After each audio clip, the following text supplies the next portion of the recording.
Et nous sommes de retour au plateau pour la suite de cette émission. Nous abordons notre deuxième sujet. Nous parlons à présent de la Côte d'Ivoire et du Burkina. Abidjan assure ne jamais participer à la déstabilisation de son voisin. Le Conseil des ministres de la République de Côte d'Ivoire s'est tenu ce lundi 30 septembre. Et à l'issue de ce Conseil des ministres, le ministre de la Communication et des médias, porte-parole du gouvernement, Amadou Coulibaly, répondait aux questions des journalistes. Une question qui ne pourrait justement pas éviter, c'était la question des relations entre la Côte d'Ivoire et le Burkina Faso.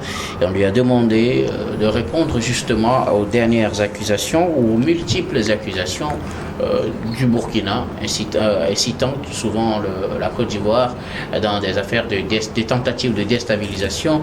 La dernière remonte à la semaine dernière où les autorités burkinabées ont annoncé avoir déjoué une tentative de déstabilisation. Dans cette annonce, ils ont également mentionné la République de Côte d'Ivoire comme étant une terre d'accueil ou bien un pays d'où partirait une vague d'assaillants pour attaquer le Burkina et donc pour créer la diversion permettant donc la réussite de ce coup d'État qui était en préparation. Donc le ministre de la Communication et des médias, porte-parole du gouvernement de la République de Côte d'Ivoire, a répondu, selon lui, la Côte d'Ivoire, dans sa politique, n'a jamais participé à la déstabilisation de ses voisins. Excusez-moi, la Côte d'Ivoire n'a jamais participé à la déstabilisation d'un pays voisin. Elle n'a pas l'intention de le faire puisque dans tous les cas, c'est ici que tous les pays qui ont quelques difficultés voient leurs ressortissants venir. On a besoin de rappeler que nous avons près de 60 000 réfugiés burkinabés qui ont fui les actes de terrorisme dans leur pays. Je n'ai pas non plus besoin de rappeler que notre sol héberge officiellement un peu plus de 3 millions de Burkinabés. Il a également parlé de l'union entre les peuples, une union où il y a une cohésion qui existe depuis d'ailleurs la création de ces États, et donc cela demeurera. Point non plus, n'est plus besoin donc pour la Côte d'Ivoire de tenter de déstabiliser son voisin burkinabé. Nous en parlons avec nos invités. Je veux bien commencer par vous, Louis Kamako. Le Burkina a annoncé plusieurs tentatives de déstabilisation. Toutes ces tentatives sont déjouées et à chaque fois qu'on rencontre, ou du moins pour la plupart des temps, on incrimine des pays voisins. La récente, là, le nom de la Côte d'Ivoire est sorti clairement pour les autorités burkinabées, ou du moins le porte-parole du gouvernement burkinabé, pour le porte-parole plutôt du gouvernement ivoirien. C'est les autorités burkinabées qui ont annoncé cette information. Ils estiment qu'il y aurait beaucoup plus de détails, sinon eux, ils ne sont au courant de rien. Mais officiellement, la Côte d'Ivoire avoue ne pas se lancer dans une logique de déstabilisation de ses voisins. Oui, la Côte d'Ivoire réagit enfin aux diverses accusations. Et cette réaction-là, je pense ça fait très longtemps qu'elle est attendue. Parce que ça fait banalement plus d'un semestre que des informations du genre courent. La Côte d'Ivoire est accusée un peu partout, pas seulement par le Burkina Faso, mais par presque tous les pays qui forment aujourd'hui l'Alliance des États du Sahel. Et cette réaction des États, ou bien cette réaction des autorités ivoiriennes, on l'a vu, je pense que c'est une réaction normale, une réaction légitime, une réaction d'un mise en cause ou bien de quelqu'un qui est accusé. Une réaction, je dirais même, toute faite, parce que le pays est accusé, donc forcément que je ne vois pas la Côte d'Ivoire en train de reconnaître Siti Toudru elle envisage de déstabiliser la sous-région. Donc c'est pour ça que je dis que c'est une réaction toute faite venant des autorités ivoiriennes. C'est vrai que de façon factuelle, on peut le dire ainsi, mais quand vous analysez un peu et quand vous creusez, vous regardez un peu dans le rétroviseur, je pense que ce qu'on reproche à un État comme la Côte d'Ivoire est un peu profond, parce que tout a commencé avec l'affaire des 49 militaires qui ont été appréhendés en fait à Bamako, et donc ça a suscité un tollé général. C'est vrai que c'est des sujets qui fâchent et que je ne souhaite pas pour tout le temps revenir là-dessus pour remettre les couteaux dans les plaies, mais je pense que on en a besoin justement pour que nous soyons logiques en fait justement dans notre argumentation. Donc on a vu tous les remous que cette affaire des 49 militaires a suscité. Et il a fallu une diplomatie agitante d'un État comme le Togo. Agissante, voilà, d'un État comme le Togo pour que ce dossier-là soit bouclé de façon, entre guillemets, sournoise. Parce que jusque-là, on n'est pas arrivé à déceler ou bien n'est pas arrivé à prouver à la face du monde qui avait raison et qui avait tort à l'époque. Donc c'était les négociations de couloir ont fait de telle en sorte que les 49 militaires ont été libérés et que les responsabilités n'ont pas été situées en tant que telles. Et donc ça c'est la cause lointaine. Maintenant, quand vous voyez aujourd'hui le rôle que la Côte d'Ivoire joue, ou bien quand vous voyez aujourd'hui les relations entre la Côte d'Ivoire et les États du Sahel, cette relation elle est conflictuelle, ça il faudrait qu'on ait le courage de le dire, parce qu'on a vu que quand il y a eu coup d'État au Niger, la Côte d'Ivoire faisait partie de ces pays-là qui se sont montrés en fait friands, qui se sont montrés disponibles par rapport à une quelconque intervention en fait des troupes de la CEDEAO au Niger justement pour réhabiliter Mohamed Bazoum. Ça c'est également une cause. C'est-à-dire que nous sommes dans un espace aujourd'hui où il y a deux blocs. Il y a des États qui forment l'Alliance du Sahel et il y a de l'autre côté les États de la CEDEAO. Donc du coup, quand vous brouillez, quand vous vous heurtez à un pays qui est dans l'Alliance des États du Sahel, ça veut dire que vous êtes justement en conflit avec les deux autres pays aussi. Donc les mésententes ou bien la volonté manifeste de la Côte d'Ivoire de vouloir soutenir la Côte d'Ivoire, de soutenir la CEDEAO à intervenir militairement au Niger a été mal interprétée par le Mali et le Burkina Faso. Du coup, ils sont devenus, entre guillemets, des ennemis. Donc, je crois que c'est des choses aujourd'hui qu'on est en train de reprocher, en fait, à Abidjan. Maintenant, quand vous voyez la déclaration du capitaine Traoré, qui, à deux reprises, a accusé la Côte d'Ivoire comme étant ce pays-là qui veut déstabiliser la sous-région, je crois que les Burkinabés ou bien les autorités burkinabées sont revenus à la charge avec des preuves précises, avec des éléments concrets. Tu disais tout à l'heure qu'à la dernière sortie, on a vu Ibrahim Traoré exhiber des preuves. Ça veut dire que jusque-là, il ne suffit pas juste de venir dire que on n'est pas mêlé, on n'est mêlé ni de loin ni de près à un quelconque plan de déstabilisation. Il faut du concret. Il faut venir avec des preuves matérielles. Parce que tout est question. Si vous n'êtes pas impliqué, quelle sera la preuve que vous aurez? Mais si vous n'êtes pas impliqué, de donner des preuves. Par exemple, les autorités burkinabés ont déjà brandi des preuves. C'est quand vous êtes impliqué que vous avez des éléments. Ouais, vous n'êtes pas au courant de l'affaire. Donc c'est facile en fait, c'est facile aujourd'hui de dire qu'on n'est pas impliqué et de s'arrêter là. C'est vrai qu'en amont, il y a des actions qui ont été menées, c'est-à-dire qu'il y a des initiatives qui ont été prises. J'ai suivi récemment que les autorités ivoiriennes ont gelé les avoirs de certaines personnes qui sont suspectées en fait dans le combat. Donc je crois que c'est déjà une avancée. Mais est-ce que ça peut servir de preuve pour la Côte d'Ivoire qu'elle autre n'est pas dans cette affaire de terrorisme ou de déstabilisation, puisque d'ailleurs... Oui, à vue d'œil, oui. C'est un bel acte posé. Et ça dit que c'est un bel acte posé au vu aussi de tout le monde. Mais au-delà de tout, c'est-à-dire que pour ce genre de trucs, on n'agit pas à visage découvert. C'est-à-dire que ce qu'on fait, c'est dans l'ombre.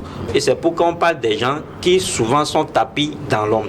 Et quand vous voyez la manière dont le terrorisme continue toujours pas à prospérer dans la sous-région, malgré les efforts qui sont faits par les uns les autres, et surtout avec la venue au pouvoir des militaires, je pense que ces genres de sujets-là ne doivent pas être banalisés. Parce qu'on se demande toujours qui alimente les terroristes, qui les revigore, qui les ravitaille.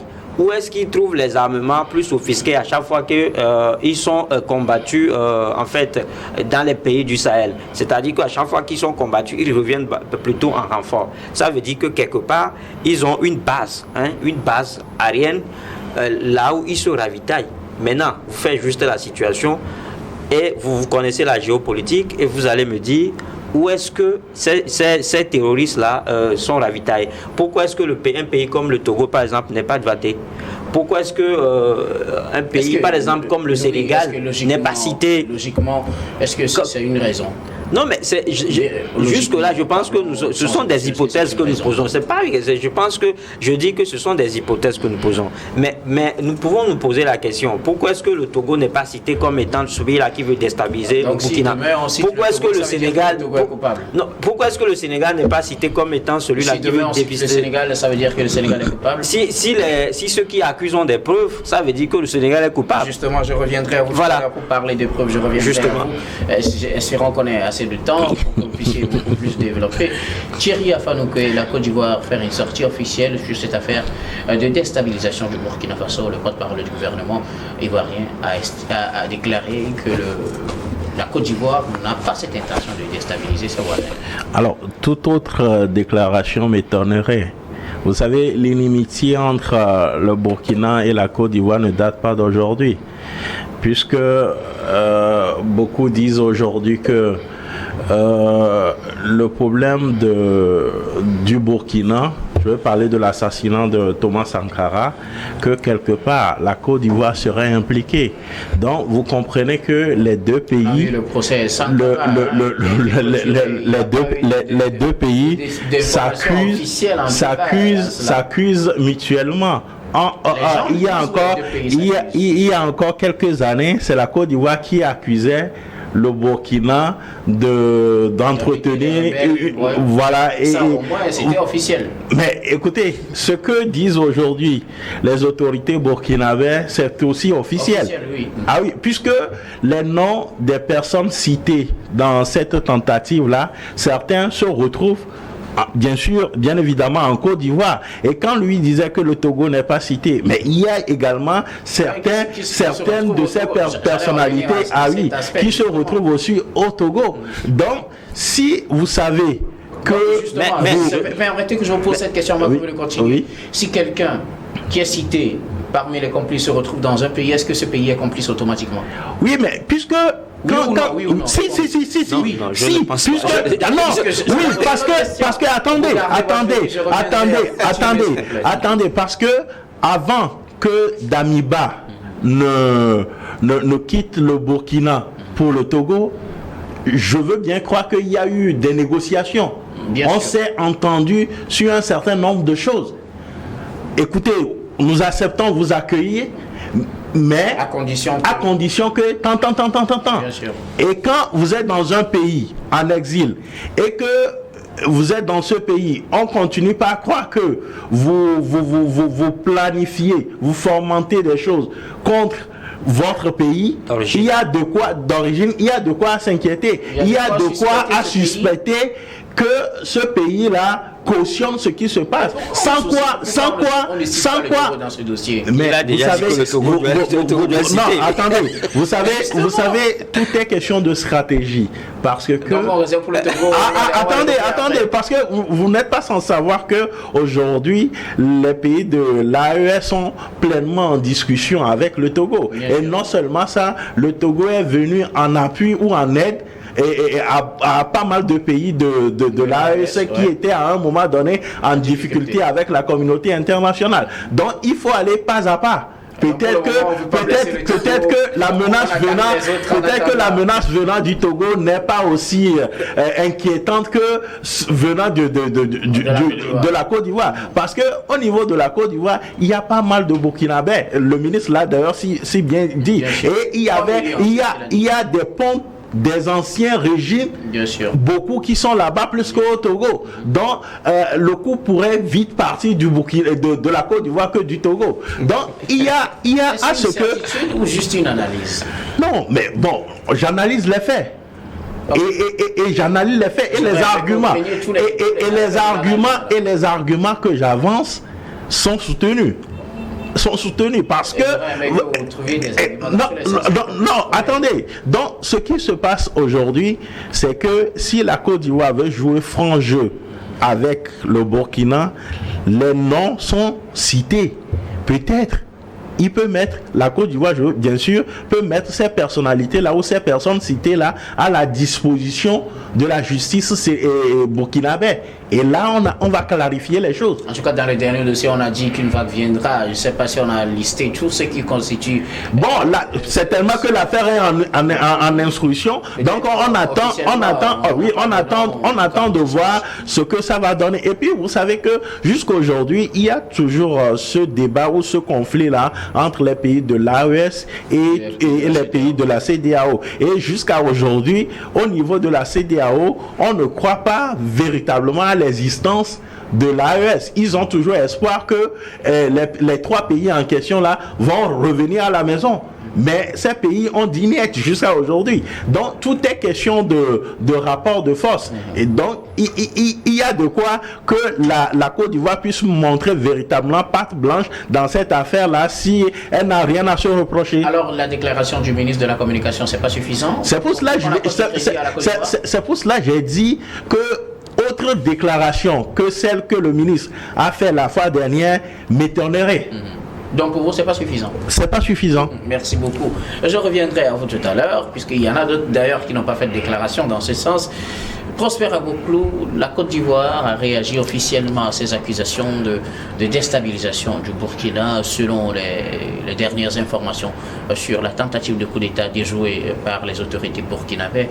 Elles ont annoncé qu'un groupe devrait venir par la Côte d'Ivoire pour attaquer donc l'autre côté du Burkina Faso, occasion pour eux de faire diversion pour que le Burkina disperse ses forces. On a cité plusieurs groupes qui viendraient de partout, dont la Côte d'Ivoire. Nous parlons du cas précis de la Côte d'Ivoire. Le porte-parole du gouvernement ivoirien a réagi ce lundi. Pour eux, le pays n'a pas pour intention de déstabiliser qui que ce soit et la Côte d'Ivoire ne le fait jamais. Bon, c'est pour moi de l'absurdité. Autant le Burkina... Qu'est-ce qui est absurde? Oui, autant... Parce que vous dites que vous n'êtes pas complice de ce qu'on C'est la réaction. On vous accuse. C'est la réaction. La réaction, elle émane un peu donc de l'ironie, parce que ce n'est pas aujourd'hui que le Burkina Faso chante le complot ivoirien contre son État depuis la cession au pouvoir de Ibrahim Traoré. Vous vous rappelez, quand Damiba était arrivé, la Côte d'Ivoire l'avait invité. Ouattara l'a reçu chez lui et il avait même échangé sa tenue militaire contre la veste et il a commencé par retourner la situation vis-à-vis de ce qu'on lui a demandé là-bas. Et à partir de là... Vis-à-vis de ce qu'on lui a demandé ou de ce que vous supposez qu'on lui a demandé? Non, c'est ce que l'on lui a demandé. Moi, je veux le retour d'un Blaise à Ouaga. On va être clair. Nous travaillons avec les informations officielles. Si on ne va pas quand même aller au-delà de ce qui est officiel. Mais je rappelle... On peut faire vos analyses, mais on n'affirme pas des choses dont on n'a pas les preuves. Si vous... Non, écoutez, docteur, je crois quand même que nous sommes des analystes et nous partons des bases de données pour le dire. Vous voyez, et quand... de ce que vous pensez qu'on lui a demandé. Non, bon, moi, je suis en train d'analyser, à mon avis, la façon dont le gouvernement ivoirien s'est comporté. Moi, je n'englobe pas la Côte d'Ivoire. J'englobe le parallèle, pour moi, c'est entre les autorités ivoiriennes et le pouvoir burkinabé. Parce que durant des temps séculaires, même Alassane Ouattara même est accusé d'être burkinabé. Donc, ce qui est, quand Blaise Compaoré, on l'a infiltré du Burkina en 2014, il est parti où? En Côte d'Ivoire. Il a quelle nationalité? Nationalité ivoirienne.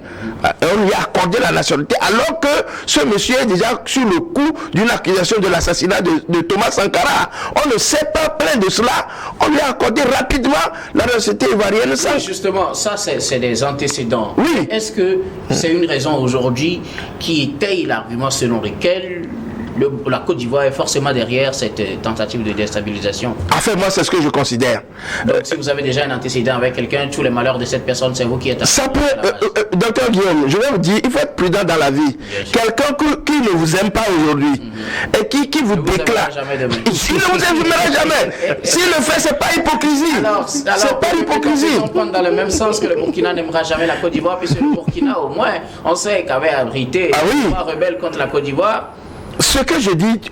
Répondez à la question. Oui. Le Burkina n'aimera jamais la Côte d'Ivoire. Tant que Alassane Ouattara est là. N'est-ce pas trop? Non, ce n'était pas une question d'Alassane Ouattara. Non, c'est ce qu'il y a. C'est-à-dire le conflit, c'est entre les deux gouvernements. C'est-à-dire que... À l'époque, le capitaine Traoré n'était pas au pouvoir. Oui, le capitaine Traoré n'était pas au pouvoir. Traoré et Alassane Ouattara. Oui, mais le problème aujourd'hui, là, c'est-à-dire que les griefs portés contre la Côte d'Ivoire, c'est la position. Je crois qu'Amaké, Louis Karoko l'a expliqué longuement tout à l'heure. Ces griefs-là portent leur coup, c'est-à-dire que la rancœur là, le Burkinabé le porte, et surtout que ceux qui étaient accusés dans l'affaire ne se sont n'ont jamais fait leur meilleur culpa. Si par exemple l'État ivoirien, à l'époque où il était dans cette situation de va-t-en-guerre contre le Niger, qui englobe immédiatement le Burkina Faso et le Mali, s'est excusé après, on se dirait qu'il a fait son meilleur culpa. C'est pour cela que tout ce qui vient comme déstabilisation, on dit que la Côte d'Ivoire est derrière. Mais il faut être prudent dans la vie. Je crois quand même. C'est juste pas prudence. Oui, non, pas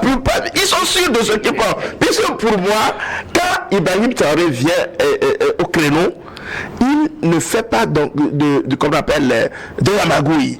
Il n'agit pas de manière discrète. Il appelle les choses par leur nom. Et je crois que tout ce qu'il dit est vrai. Bon, je ne dis pas qu'il est vrai. Maintenant, c'est à celui qui est accusé d'apporter les preuves. Vous pensez plutôt, c'est dans ce sens que ça se fait? Donc, oui. Moi, je vous accuse de quelque chose que vous n'avez fait, c'est à vous d'apporter la preuve que vous ne l'avez pas fait. Mais dans le sens où vous avez dit la preuve. Oui, vous avez apporté une preuve. Vous avez apporté une preuve. C'est-à-dire que dans ce sens-là, vous m'accusez de quelque chose et vous apportez une preuve. La preuve est déjà là. La preuve est que Ibrahim Traoré a dénoncé et il a appelé les choses par leur nom. Il a dit une preuve. Oui, une dénonciation. Non, c'est une preuve. Alors français. Il y a des éléments tangibles qui ont été présentés. Alors, oui, donc pour moi, je vais terminer par là. Pour moi, le fait déjà de dire Guillaume a pris mon argent dans ma poche et j'ai présenté une situation qui est une preuve. Je dis, c'est ce que j'ai vu. Le faire parce que ils ont la même mise sur les situations. Ils ne les supputent pas. C'est-à-dire, c'est des gens. Guillaume n'a pas la mise sur la situation. Si Guillaume dit qu'il n'a pas pris l'argent, il est. Non, je dis, Guillaume me voit prendre son argent, il m'accuse. C'est à moi d'apporter la preuve que ce n'était pas du vol que j'étais en train de faire, mais que j'étais en train peut-être de le susurrer. C'est ça. Non. Pour moi, les Ivoiriens. À condition, comme vous avez vu, la mettre dans le sac. C'est ce que je dis. Là, on ne les a pas vus dans les sacs. Mais est-ce qu'on a arrêté un groupe de personnes armées? Mais ils ont dit qu'ils viennent de là, ils ont prononcé les noms et les endroits où ils sont. La tentative n'a pas réussi, les gens ne sont pas venus. Non, mais quand même, c'est parce qu'elle a été déjouée. Justement. Oui, quand elle a été déjouée, ça veut dire que la preuve est là. Puisqu'on a dit que l'intention vaut quoi? L'intention vaut quoi? Vaut l'acte. Je voudrais qu'on aborde un autre l'intention vaut l'acte. Cette question, on va être honnête les uns avec les autres. Jusque-là, il n'y a aucune intention qui a été prouvée. Ce n'est qu'une déclaration contre une autre déclaration. Et je voudrais qu'on reste très logique dans nos argumentaires. Donc, vous êtes sûr que ce que le pouvoir ivoirien dit est... J'ai dit c'est une déclaration contre une déclaration. Vous m'avez bien compris, je parle français, Prosper. Alors, dans la déclaration de du Burkina Faso, on a cité plusieurs pays, dont le Niger, dont le Togo. Nous avons vu la vidéo du commandant Kinda, qui malheureusement n'est plus pour pouvoir continuer la déclaration pour qu'on soit clairement situé. L'homme n'est plus vivant, mais dans la courte déclaration qu'il a pu faire, que la radio-télévision burkinabé a diffusée, le monsieur a parlé d'un groupe qu'il devait aller rencontrer, ou du moins d'une cache d'armes au Niger. Est-ce qu'on peut dire dans ce sens que le Niger aussi est complice de cette tentative de déstabilisation du Burkina, Louis? Non, mais le dire comme ça, c'est trop tiré sur les cheveux. Et pourquoi le Côte d'Ivoire n'est pas tiré sur les cheveux? Non, mais ça dit que tout part d'un renseignement. Aujourd'hui, ça dit que c'est aussi ça. Non, en fait, les moyens dont dispose la déclaration de Kinda qui avait bel et bien des armes au Niger. Bien sûr. Est-ce qu'on peut accuser pour autant les autorités nigériennes? Non, je dis non. Je réponds de go pas la négation. Je dis non. Le dit comme ça, c'est comme ne vaut pas pour la Côte d'Ivoire. Ça ne vaut pas. Ça ne peut pas en valoir pour la Côte d'Ivoire juste parce qu'on a cité tout à l'heure des antécédents entre la Côte d'Ivoire et les États qui forment la langue du Sahel. Il n'y a pas que ça. Et vous avez, Thierry disait tout à l'heure, en fait, ou bien c'est Prosper qui disait la facilité avec laquelle la nationalité ivoirienne a été accordée à un ancien président comme Blaise Compaoré. J'ai toujours dit sur ce plateau qu'au Burkina Faso, on a une armée clanique. Cette armée-là n'a jamais parlé du seul langue. Et Blaise Compaoré de ses antécédents pour accuser attendez pour que je vous dise en fait. C'est-à-dire que Blaise Compaoré, on sait à peu près le camp duquel il est sorti. Ouais. Blaise Compaoré, qui parle de Blaise Compaoré, parle de Damiba. C'est-à-dire que Damiba, Blaise Compaoré, c'est blanc-borné. C'est pour cela, j'ai toujours dit que c'est pour cela, vous avez dit de baser nos analyses sur des faits concrets. Bien sûr. Au moins, vous allez me reconnaître, ou bien vous allez me permettre de dire que, et quand Damiba a pris le pouvoir, on a vu ce retour, bien... il a fait venir Blaise Compaoré à Abidjan, justement. Et juste après, il a fait quelques heures, puis il est reparti. Il faut lire entre les lignes. Ça veut dire qu'il y avait des choses entre guillemets à débloquer. Il devait le débloquer pour Damiba, pour lui permettre justement de faire bouger les lignes.